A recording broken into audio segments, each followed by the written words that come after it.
মাধ্যমে বাংলাদেশ আজকে নতুন বিজয় দিবস সৃষ্টি করবে, সেটাকে সামনে রেখে এবং আরো মজবুত করে আমাদেরকে সামনে এগিয়ে যেতে হবে। যারা এটা সম্ভব করেছে, যে তরুণ সমাজ,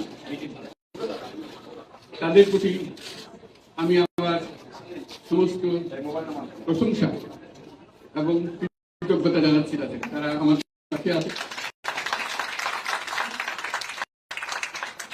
এরা এই দেশকে রক্ষা করেছে, এই দেশকে নতুন ভাবে পুনর্জন্ম দিয়েছে এবং এই পুনর্জন্মে যে বাংলাদেশ পেলাম, সে বাংলাদেশ যেন অত্যন্ত দ্রুত গতিতে এগিয়ে চলতে পারে, সেটাই হলো আমাদের সবার। সেটা আমরা রক্ষা করতে চাই, এগিয়ে যেতে চাই। আজকে আবু সাঈদের কথা মনে পড়ছে আমাদের, যে আবু সাঈদের ছবি বাংলাদেশের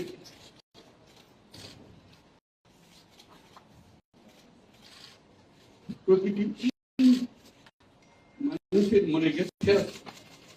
এটা কি অবশ্যই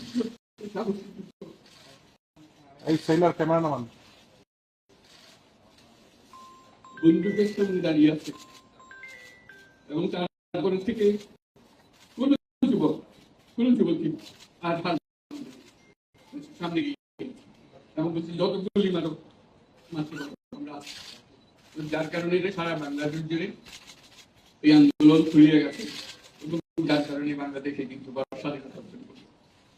এই স্বাধীনতাটা আমাদেরকে রক্ষা করতেই হবে। শুধু রক্ষা করেন, এই স্বাধীনতার সুফল প্রতিটি মানুষের ঘরে পৌঁছে যাবে, তাহলে এই স্বাধীনতার কোন দাম হয়। এই স্বাধীনতাটি পৌঁছানো হলে আমাদের জগৎ, আমাদের যে প্রতিজ্ঞা, যে আমাদেরকে করতে হবে, ঘরে ঘরে পৌঁছাতে হবে। মানুষ যেন জানে যে বাংলাদেশ স্বাধীন হওয়ার অর্থ হল তার নিজের পরিবর্তন, ব্যক্তির পরিবর্তন, সুযোগের পরিবর্তন, তার ছেলেমেয়ের ভবিষ্যতের পরিবর্তন। এটা যেন প্রত্যেকে বুঝে যে এই দেশ এটা তোমাদের হাতে, তোমরা এটাকে তোমাদের মনের মতো করে গড়তে পারো। তোমাদের দেখে সারা দুনিয়া শিখবে কিভাবে একটা দেশ, একটা তরুণ সমাজ গ্রহণ করতে পারে এবং তাকে তাদেরকে আমি এমনি উপদেশ দিই যে পুরনোদের বাদ দাও, তাদের এই পুরনো চিন্তা দিয়ে এটা মুক্তি আমাদের সবাই দুনিয়া বলতে, বাংলাদেশের কথা আমাদের বলতে যে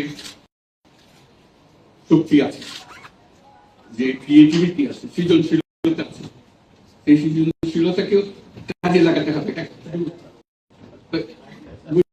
লেখার জিনিস, এটাকে প্রকাশ করার জিনিস, স্থাপন করার জিনিস, এটা আমরা এই আজকে আমাদের কাজটা হলো, দায়িত্বটা হলো তারা যেটা দিয়ে দেওয়ার, আমাদের সমস্ত কাঠামোগুলি পরিষ্কার করবে। সরকারের মধ্যে একটা জিনিস আছে, কিন্তু মানুষের কোনো আস্থা নেই। মানুষ মনে করে সরকার একটা দমন পীড়নের একটা যন্ত্র, যেখানে পায় সেখানে সুযোগ পায় তারা একটা কষ্ট সকল। এটা হলো তার থেকে কেমন ভাবে সামাল দিতে হবে, তাকে একটা ভয়ের একটা জিনিস, তাকে সামাল দিয়েছে। এটা হলো সরকার, এটা সরকার করতে পারবে। সরকারকে দেখে মানুষের বুক খুলে উঠবে যে আমাকে সাহায্য করবে, আমাকে রক্ষা করবে, আমার সরকার আমার জন্য, সরকার তার জন্য দাঁড়ায়। সরকার হবে সেই সরকার মানুষকে রক্ষা করবে, মানুষের আস্থা উজ্জ্বল করে তাকে বলার নিজে নিজে বিশ্বাস করবে সরকারি লোককে আমাকে রক্ষা করবে। সেই রাস্তাটা আমাদেরকে ফিরিয়ে আনতে হবে। তাহলে মানুষও যোগ দেবে। মানুষ এখন পিছিয়ে থাকে, কিসের মধ্যে আমাদেরকে পিছিয়ে, আমরা যখন জানতে পারি যে এইটা আমরা সবাই মিলে আমরা অগ্রসর হতে পারি। একটা সারা বাংলাদেশ একটা বড় পরিবার, এই পরিবার আমরা একসঙ্গে চলতে চাই এবং আমাদের মধ্যে দ্বিধা দ্বন্দ্ব যা কিছু সরিয়ে হতে চাই, যারা বিপথে গেছে তাদেরকে পথে আনতে চাই, যারা করে একসঙ্গে আমরা কাজ করি।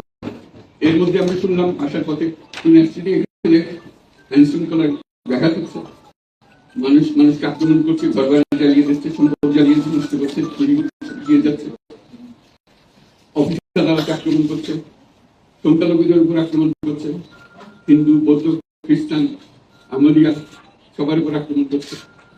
এগুলো হলো ষড়যন্ত্রের অংশ। এগুলো আমাদের বিষয় না। আমাদের কাজ হলো এটাকে রক্ষা করে, সবাইকে রক্ষা করে।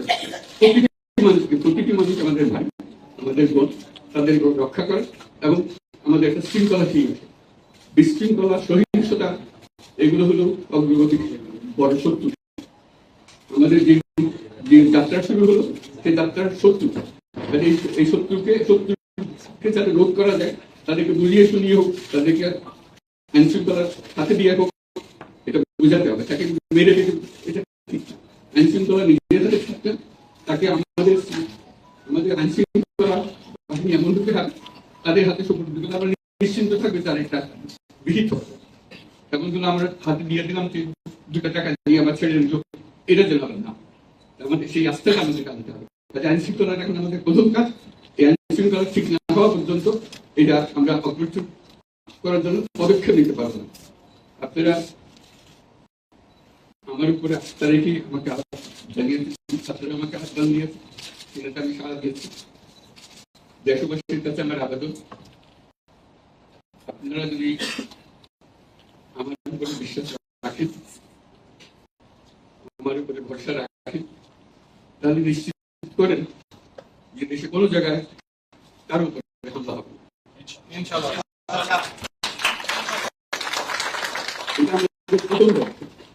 এটা যদি আমি করতে না পারি, এটা আমার কথা যদি না শুনেন আপনারা, তাহলে আমি আমার কাজে থাকি, সেখানে আমি ব্যস্ত থাকি। যদি আমাকে প্রয়োজন মনে করেন, তাহলে আমাকে প্রয়োজন মনে করলে আমাদেরকে দেখাতে হবে যে আমার কথা আপনারা শুনেন। আমার কথা না শুনলে আমার কোনো প্রয়োজন নেই। আমার প্রথম কথা হলো, আপনারা বিশৃঙ্খলা থেকে দেশকে রক্ষা করেন, আপনারা সহিংসতা থেকে দেশকে রক্ষা করেন, যাতে আমরা যা যা আমাদের ছাত্ররা আমাদেরকে পথ দেখায়, সেই পথে আমরা এগিয়ে যেতে পারি। এটা একটা খুব সুন্দর দেশ হতে পারে, বাংলাদেশ একটা খুব সুন্দর দেশের সম্ভাবনা আমাদের। এই সম্ভাবনাগুলো আমরা নষ্ট করে দিই। এখন আবার সেই বীজতলা আবার তৈরি করতে হবে, আবার আমাদেরকে জেগে উঠতে হবে। তারা এই বীজতলা তৈরি করবে, তাদের হাত দিয়েই হবে এবং তাদের দিকে আমরা তাকাবো এবং আমরা তাদের নির্দেশ মধ্যে আমরা অগ্রসর।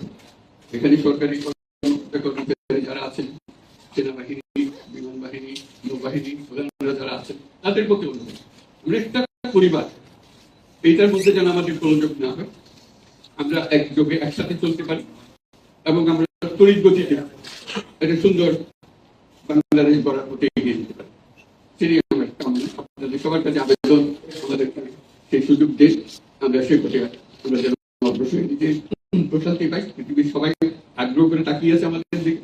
এখানে যখন ছাত্ররা রাস্তায় নেমেছে, পৃথিবীর সব জায়গা থেকে অভিনন্দন এসেছে, যে তারা অবাক হয়ে গেছে। আমাদের তো শিওরই হচ্ছে, অবিশ্বাস্য কারণ তাদেরও এটা স্পষ্ট করছে, তাদের তরুণরাও জেগে উঠছে। আমাদের ছেলে মেয়েদের অভিজ্ঞতা ছিল, তাদের এই সংবাদ থেকে তারাও চোখ জেগে উঠেছে আমরা কি করছি। আজকে আমাদের কাজ হবে এগুলো সম্পূর্ণ করা।